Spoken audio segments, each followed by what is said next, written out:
Assalamualaikum warahmatullahi wabarakatuh. Berjumpa lagi sama kita dari Pitcast, Piknik Podcast. Di sini aku Salwa dan rekan aku Muhammad Naufal. Nah, dari sini kita bakal berbincang-bincang sama Kak Renisa Asyifa Putri dan juga Zaki Mauladian. Yeay, halo. Tema kali ini tuh apa ya, Kak? Mapan dulu atau baru nikah kemudian Ya. gitu ya. Nah, kita bakal tanya-tanya itu ke Kak Renisa dan juga Kak Zaki. Kayak langsung aja dimulai yuk, Kak Noval.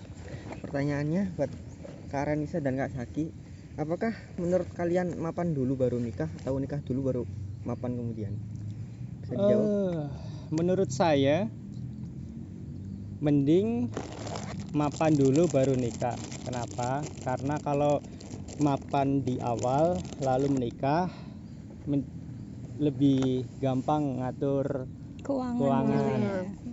Saya juga setuju sih, karena kalau misalnya kita belum ada kayak misalkan kita mau menjalankan sebuah perusahaan gitu ya, kita nggak punya modal gitu, nggak punya kayak dasar bangunannya gitu, kita bakal susah buat ngejalaninnya gitu. Jadi sama halnya dengan pernikahan, kan kita harus ada uang untuk nikah, ada uang untuk mahar, uang untuk anak dan sebagainya gitu. Jadi itu juga untuk meminimalisir penceraian juga sih menurutku.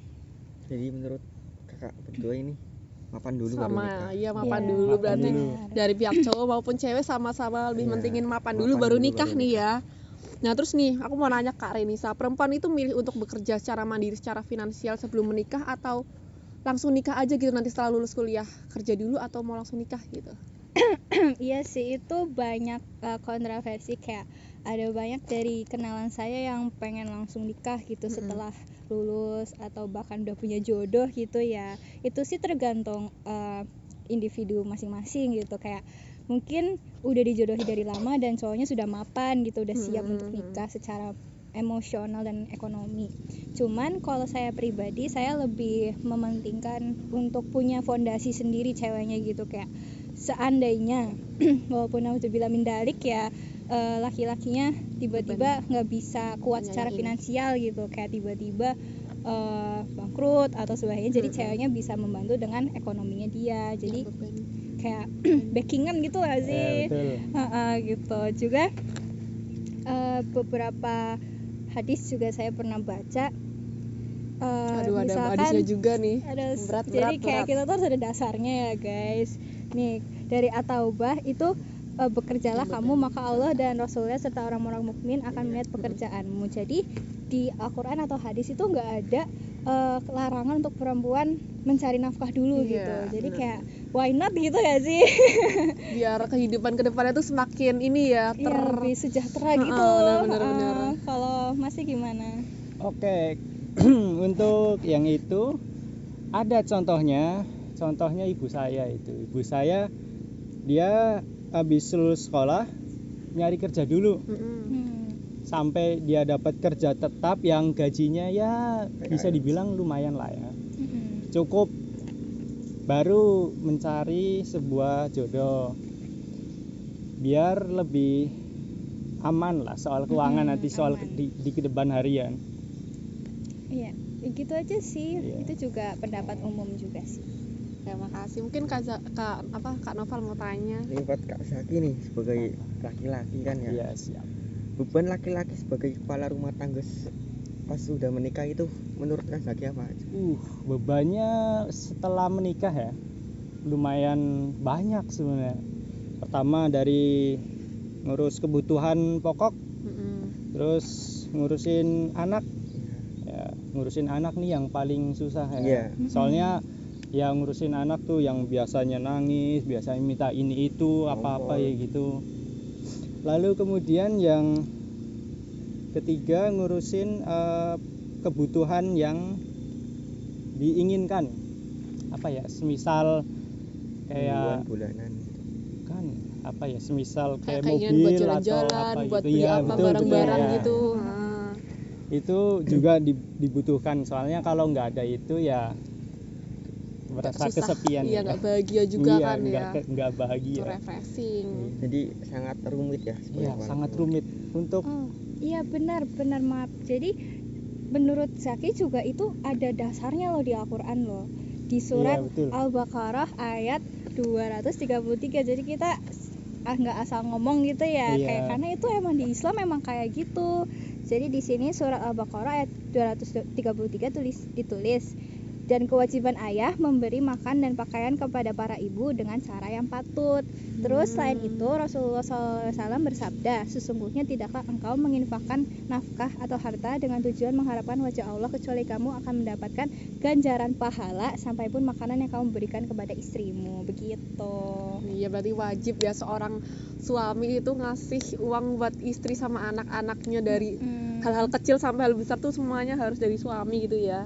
Benar sekali. Iya. Terus nih ya, kalau misalkan nikah itu gimana sih pendapatnya tentang mahar gitu buat nikahin cewek itu gimana? Waduh. Jadi kan cowok itu kan tanggung jawabnya gede ya, habis itu harus masih ngebiayain seluruhnya kan setelah Iya. nikah. Tapi gimana nih pandangannya tentang mahar buat cewek?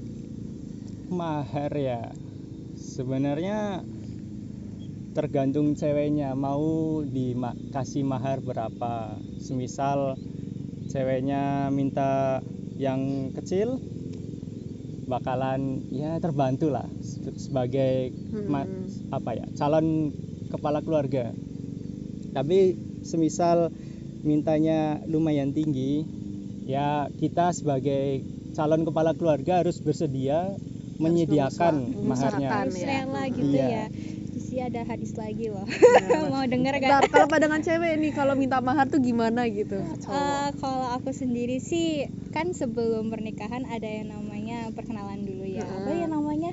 Taruh ya, itu jadi kenalan dulu. Jadi ya saya kalau misalnya udah tahu cowoknya seperti ini secara ekonominya, saya nggak mungkin minta 3 kali lipat gitu kan, kayak tahu lah kondisinya masing-masing gitu. Jadi saya juga ikut membantu calonnya untuk membayar maharnya gitu. Ini juga harus rela. Di surat An-Nisa ayat 4, berikanlah mahar kepada wanita yang kamu nikahi sebagai pemberian dengan penuh kerelaan gitu. Betul. Kak Novel ada yang mau ditanyain nggak atau mau aku lagi nih? Mau saya mau. Oke, silakan. Tadi kan dua-duanya memilih mapan dulu atau nikah mapan dulu kan. Iya. Ya. Menurut kalian berdua itu yang mapan cowok atau ceweknya? Waduh. Boleh dua-duanya mungkin Mas harus Zaki sama-sama dulu mapan buat gitu. jawab. Kayak mapan yang utama yang sesuai dalam Islam, yang pasti yang mapan itu cowoknya dulu. Kalau ceweknya bisa Nggak ya, ada menyesuaikan kewajiban, lah, ya nggak ada kewajiban. Jadi kalau ceweknya mapan lumayan. Lumayan gimana nih Kak? Lumayan berat dikit gitu ya buat menyeimbangkan. Iya. Kalau ceweknya gajinya di atas kan, waduh. Aduh, insecure minder. gitu ya Aduh. jadi cowok ya. Aduh, sakit hati. Benar-benar. Kalau dari pandanganku sih benar ya katanya Mas Zaki ya, karena di sini juga ada lagi nih surat An-Nisa lagi nih, kaum laki-laki itu adalah pemimpin bagi kaum wanita. Betul. Gitu kan, kayak kepala keluarga lah istilahnya. Iya. Karena Allah telah melebihkan sebagian mereka atau laki-laki atas sebagian yang lain itu perempuan, di surat An-Nisa ayat 34. Jadi menurut saya juga kayak semisalkan nih setelah nikah juga cowoknya atau suaminya minta istrinya tidak bekerja juga nggak apa-apa, karena emang udah kewajibannya sama kodratnya laki-laki untuk seperti ya. itu juga berdosa nggak sih kalau nggak kerja gitu, nganggur kan, nggak boleh gitu. Nggak boleh. Tuh, kalau perempuan mah nggak apa-apa di rumah Iya. jadi ibu rumah Kalau tangga. perempuan memang tidak diwajibkan untuk bekerja. Benar. Saya pengennya dapet cewek yang udah kerja dulu atau yang enggak nih. Santai aja kan kita ngobrol santai gitu. Benar. Gimana Mas? Menurutnya. Menurutku ya, kalau secara finansial aku sendiri udah cukup, aku ya bakalan nyari yang nggak kerja boleh, yang udah kerja lebih bagus gitu. Tapi kalau bisa jangan yang di atasnya gitu Iya, ya, tapi takutnya. jangan di atasnya. Iya, paham. Oke, selanjutnya nih ya buat Kak Zaki nih, biasanya tuh kan mertua tuh nyari calon mantu nih ya, biasanya cowok-cowok yang kayak yang udah kerja terus yang gajinya gede, biar anaknya tuh, anak ceweknya tuh hidupnya sejahtera. Itu gimana nih menurut pandangan Kak Zaki sendiri? Untuk menurut Ya untuk menurut orang tua ya itu udah bener ya. Kita sebagai orang tua pasti Mau yang terbaik gitu ya buat mau yang anaknya. terbaik untuk anak-anaknya. Jadi ya sebagai orang tua dari anak yang akan menikah pasti akan memilih menantu yang lebih mapan. Lanjut, kamu nanya ini. Terus lanjut aja gimana? Apa udah segitu aja? Gitu aja. Yuk Kak Renisa mau boleh? menanggapi? Tahu nggak sih yang orang-orang bilang nemenin cowok dari nol? Waduh. Oh iya. Iya Kak. Paham Gimana kan? gimana? Kalau di saya sih emang orang tua mau yang terbaik buat kita. Cuman kan aku nggak tahu ya kalau pandangan cowok gimana. Cuman banyak cowok yang milihnya sama cewek yang dari nol. Mungkin kita lihat potensinya nggak sih, kayak ini orang kedepannya ketika berkeluarga dari secara IQ, EQ, kayak emosional, intelligence-nya itu bisa nggak bertanggung jawab untuk keluarganya. Kodok guys. Kodok. ada Ya, lanjut. ada kesalahan teknis di Medan ya. Jadi mau ikutan nggak sih, mau ikutan nggak? Oke, gimana lanjut Kak Renisa? gitu, kayak apa sih, kayak mungkin suatu saat nanti kan mungkin pas lagi mau nikah dia mapan gitu kan, udah jadi bos dan sebagainya. Cuman kan pas nikah belum tahu, siapa tahu dia tiba-tiba ambruk atau kayak bangkrut gitu. Tapi karena kita udah tahu secara emosional, secara Karena udah intelligence, kenal lama gitu ya. jadi kita kayak percaya sama dia, oh dia pasti bisa bangkit lagi gitu. Jadi nggak asal kayak oh ini cowok mapan aku mau sama dia gitu, enggak. Kita harus lihat dig deeper gitu ya, enggak. Yang gitu menurut Mas Zaki gimana? Dioper lagi nih. Oke, mungkin cukup segitu aja kali ya dari Kak Zaki sama Kak Renisa. Aku selanjutnya Kak Noval mau Untuk tanya apa Kak lagi? Renisa, Oke. kan kalau udah nikah nih punya suami, misal diminta untuk berhenti bekerja untuk menjaga anak, itu tanggapan gimana?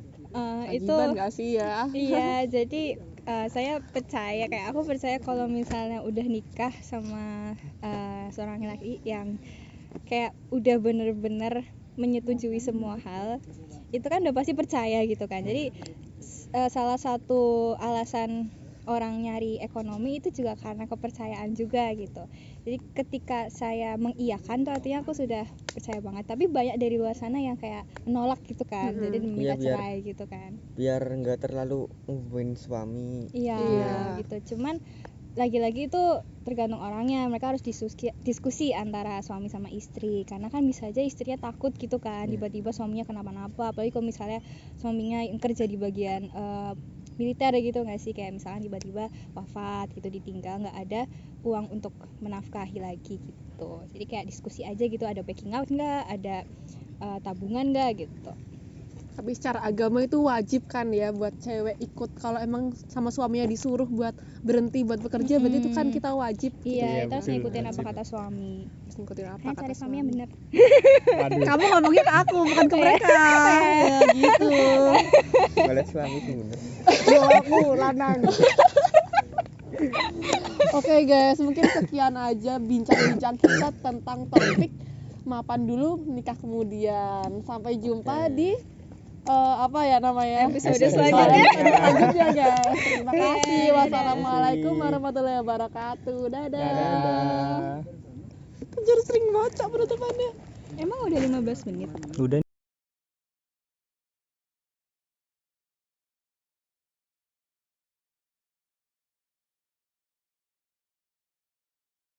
Terus nih biasa. Aduh sakit. Sakit banget. Kamu kenapa? Nggak apa-apa. Sakit banget. Kenapa sih? Kamu kenapa? Sakit. Bola golfnya ini. Sakit. Bola golf Iya bola golf. Sakit banget. bisa nyampe sini, serius? Gak apa-apa? Sakit. Ada suara gini. Masih Jeda dulu. cenut-cenut. Jadi dulu. Jeda dulu. Jeda dulu ya, kita jeda dulu guys. Kesalahan teknis guys. Jangan lupa bismillah sayang. Sponsornya banyak sekali ya. Light, Kotabi, Osi, Golda. Kotabi lagi, Golda, Kopiko, Kopi kopi dilihatin ya. dengan sponsor yang sangat banyak.